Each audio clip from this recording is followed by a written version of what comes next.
This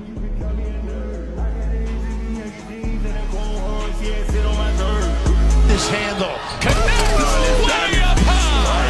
The chandeliers.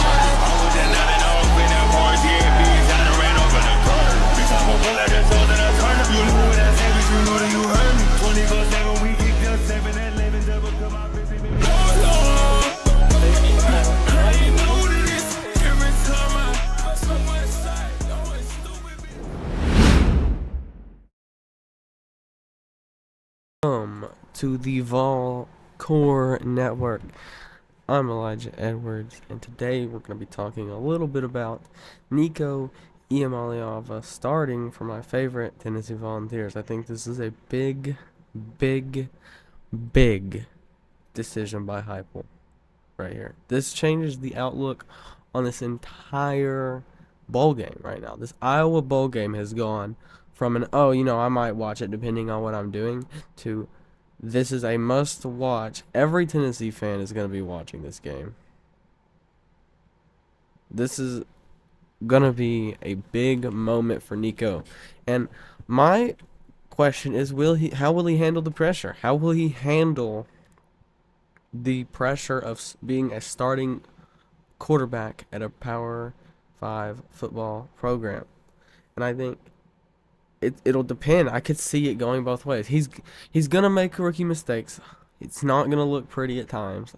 I'm preparing myself for that 100%. I think there's a scenario where he goes out and throws for 350 and then throws 3 touchdowns and 1 pick, maybe no picks. And there's also the more realistic scenario where he goes out and, throws for a touchdown, a pick, 120 yards. And that's okay, because he's going up against a top 5 elite defense, and emphasize the word elite when you look at this Iowa defense. It is ridiculous how good they are.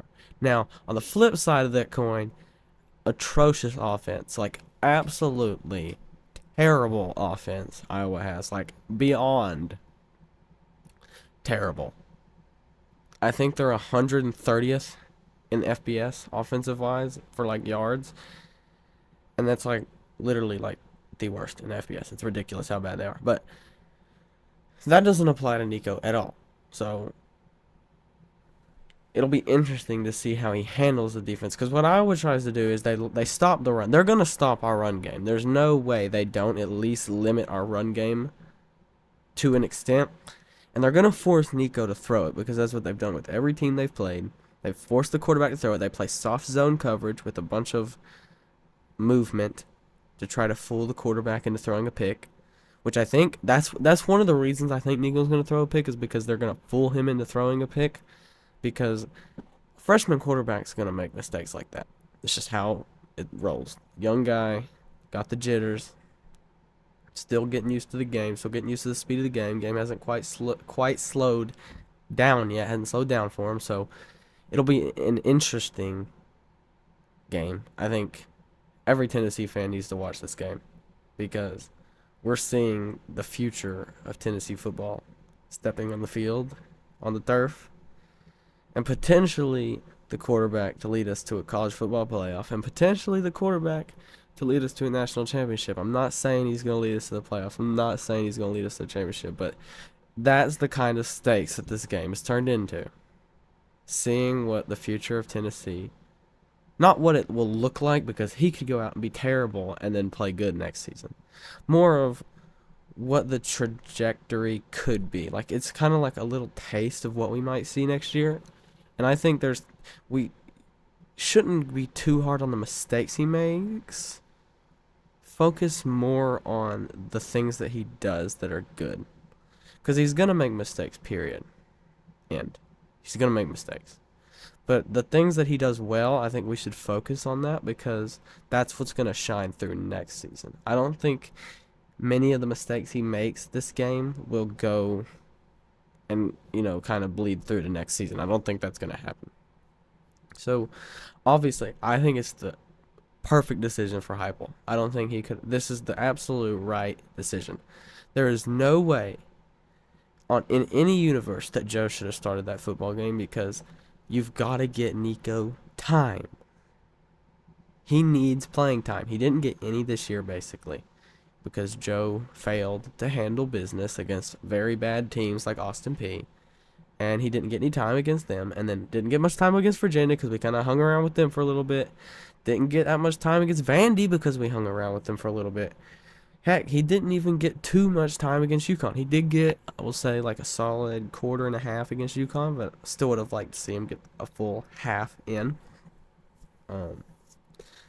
It's just a really weird situation because you can't throw him into that schedule, that gauntlet of a schedule next year, and him go out third game of the season against most likely a top 15 team in Oklahoma, at Oklahoma, where Heupel played and where there's somewhat decent bad blood there, and not expect him. You can't just like throw him out there, no experience, and expect him to throw for 400 yards. It's not gonna happen. You've got to get him experience. You've got to get him time to get used to the game more. So hopefully, I hope he does good in the bowl game, but I also hope more for just some solid experience and learning moments. Like, I would rather us play Nico and lose the bowl game than play Joe and win the bowl game. Because the bowl game part is irrelevant.